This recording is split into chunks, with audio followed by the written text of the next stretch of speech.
নবী করিম সাল্লাল্লাহু আলাইহি ওয়াসাল্লাম তার একটা প্রসিদ্ধ হাদিসের কথা আমরা জানবো, অনেকে জেনে থাকবো, যে তিনি বলেছেন কোন ব্যক্তি তার 3টি কন্যা সন্তান অথবা 3টি বোন যদি তার ঘরে থাকে, তার বাড়িতে থাকে, অথবা কারোর যদি 3টি না থাকে 2টিও থাকে, 2টি কন্যা বা 2টি বোন যদি কারোর থাকে এবং তাদের সাথে যদি সে সদাচরণ করে, ন্যায়নিষ্ঠ আচরণ করে, তাদের প্রতি কোনো প্রকার জুলুম অবিচার না করে, কোনো বৈষম্য না করে, অধিকার খর্ব না করে, তাহলে সেক্ষেত্রে এই যে তাদেরকে সুন্দর করে লালন পালন করলো, দ্বীনি তারবিয়ত তাদেরকে দিল, তাদের অধিকার দেয়াতে কোনো প্রকার কার্পণ্য করলো না, ত্রুটি করলো না, নবী সাল্লাল্লাহু আলাইহি ওয়াসাল্লাম বলেছেন এই ব্যক্তি জান্নাতের নিশ্চয়তা থাকবে, সে ব্যক্তি জান্নাতে প্রবেশ করবে।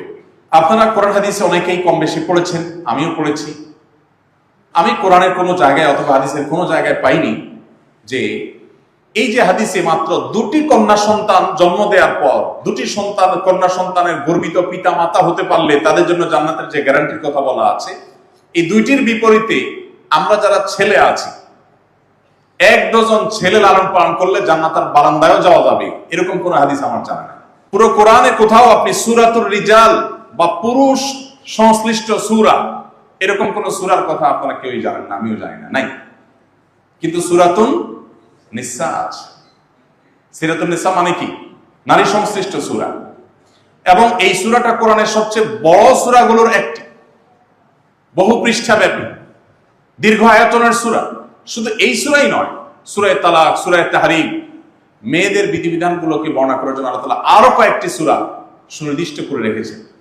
প্রিয় ভাইরা আমার, নবী করিম সাল্লাল্লাহু আলাইহি সাল্লাম নারীদের হজকে জিহাদ বলেছেন, যে আমরা পুরুষরা জিহাদে শামিল হয়ে আল্লাহর সন্তুষ্টি অর্জন যতটা করতে পারবো, নারীরা শুধুমাত্র যদি হজ করতে যায়, নারী হিসাবে হজ করতে যাওয়াটা তার জন্য নানা রকম কষ্টের হয়, অনেক বেশি পরিশ্রম সেখানে থাকে, নারী হিসাবে অনেক সময় তাদের কষ্টের কারণ হয়, পর্দা মেনটেন করতে গিয়ে তাদেরকে এক্সট্রা হ্যাসেল নিতে হয়।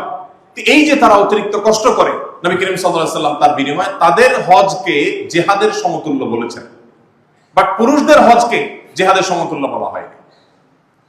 ঠিক একইভাবে কোন নারী আল্লাহ রাব্বুল আলামিন কর্তৃক প্রদত্ত প্রাকৃতিক তার যে দায়িত্ব আছে, সন্তান গর্ভে ধারণ করা, সন্তান প্রসব করা, সন্তান গর্ভধারণ করার পর এই কষ্টের পর যদি সন্তান প্রসব করতে গিয়ে কোনো মা মারা যান, নবী করিম সাল্লাল্লাহু আলাইহি সাল্লাম তার সে মৃত্যুকে শাহাদাতের মৃত্যু হিসেবে উল্লেখ করেছেন।